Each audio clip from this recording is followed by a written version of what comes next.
B'reshut Rabbanim, with the permissions of the rabbis. I want to share with you a conversation that I heard some time ago.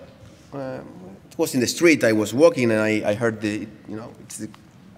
I heard this conversation between a father and a son, and his son. So, Daddy, can you give me $50?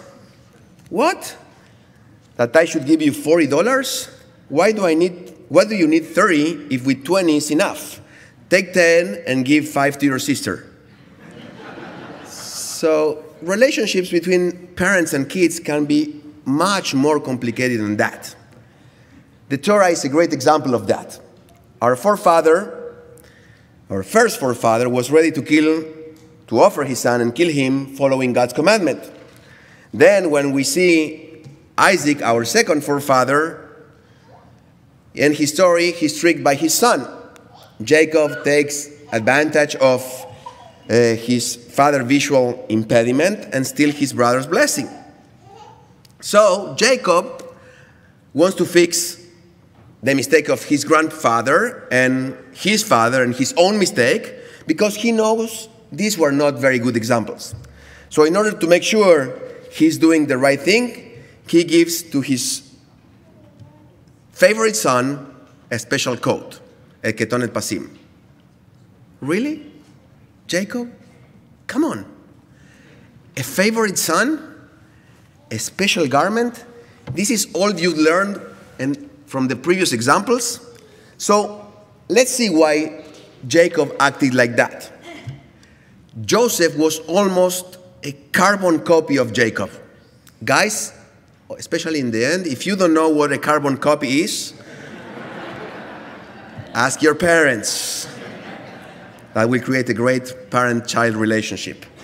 Jacob and Joseph had very similar stories. Louis Ginsberg, in his monumental book, The Legends of the Jews, compiles the following comparisons based on the Midrash. So it's a long list, so bear with me. For among the sons of Jacob, Joseph was the one that resembled his father most closely in appearance. And also, he was the one to whom Jacob transmitted all the instruction, all the Torah that he learned in the yeshiva of Shem and Ever. The whole course of the son's life is but a repetition of the father's. As the mother of Jacob remained childless for a long time after her marriage, so also the mother of Joseph. As Rebekah had undergone severe suffering in giving birth to Jacob, so did Rachel in giving birth to Rachel. As Jacob's mother bore 2 sons, so also Joseph's mother. Like Jacob, according to the Midrash, like Jacob, Joseph as well was born circumcised. As the father was a shepherd, so the son. As the father served for the sake of a woman, so the son served under a woman.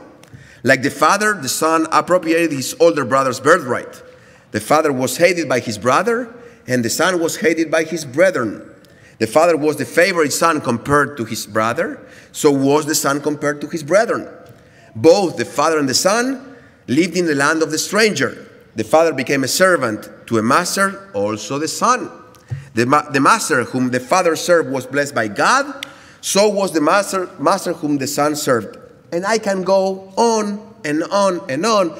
They both went to Egypt. They both ended famine. In fact, one gave sustenance for 70 years to the other gave sustenance 70 years to Jacob, and Jacob to Joseph. So in a nutshell, Jacob saw in Joseph a repetition of his own story. How did Jacob get the blessing that belonged to the firstborn? With a special garment that his mother gave him. So he gives Joseph a small push to be the Bechor, to be the oldest son, through a garment as well. Jacob thinks, I had to use a special garment to be the oldest. I do not want my son to suffer. I want him to be the oldest as well. And I know what he needs. I will provide the special garment for him. Because, and this is what I want to say today, Jacob thinks he knows what Joseph needs. And that is the main problem of the story.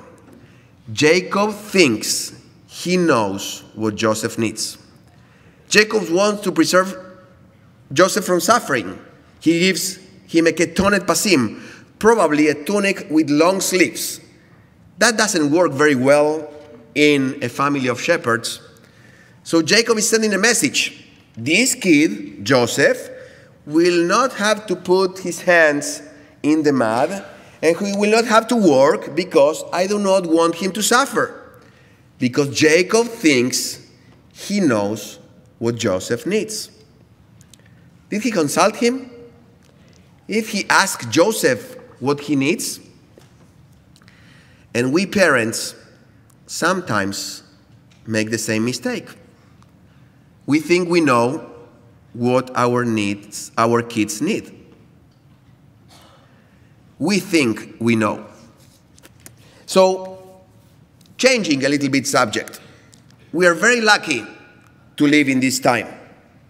We are very fortunate to live in America, the greatest democracy in the world.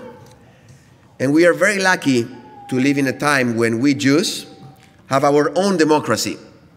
We are so blessed to have the state of Israel. We are so blessed to live in America. Like father, like son. Like Joseph, like Jacob, like Joseph. Like US, like Israel. And Israel this week had received a ketonet pasim. I imagine Joseph got really, really happy when he received the special tunic, as probably many of the Jews around the world received with happiness the news about the US recognizing Israel as the capital and moving the embassy. It created a lot of jealousy among the Europeans, the Palestinians, the UN, one Argentinian, the Pope, and many others, brothers and sisters around the world, because maybe America has a favorite son. There's no need for me to tell you what the brothers did with Joseph because of his dreams. There's no need for me to tell you what the brothers did with the ketonet pasim, the beautiful present that Joseph received. There is something I can tell you for sure, and I want to thank Rabbi Rami Schwartzer.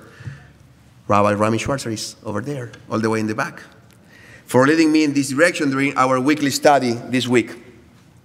Every Friday night, we bless our kids. And the blessing that we say starts with the words, Yesimcha Elohim ke Ephraim bechi Menashe. May God bless you like Ephraim and Menashe. And who were Ephraim and Menashe? They were Joseph's sons. And why are they chosen to be remembered in the blessing? Because they were the first siblings in the Torah story that did not show jealousy among themselves. We may not see in this generation that there's no jealousy, but it is my hope that in the future generations there will be no jealousy. Because sometimes we repeat the mistake and we think we know what our kids need. So let's consult with our kids. And meanwhile, we, in this generation, let's enjoy and be happy for our ketonet pasim. Shabbat shalom umevorach.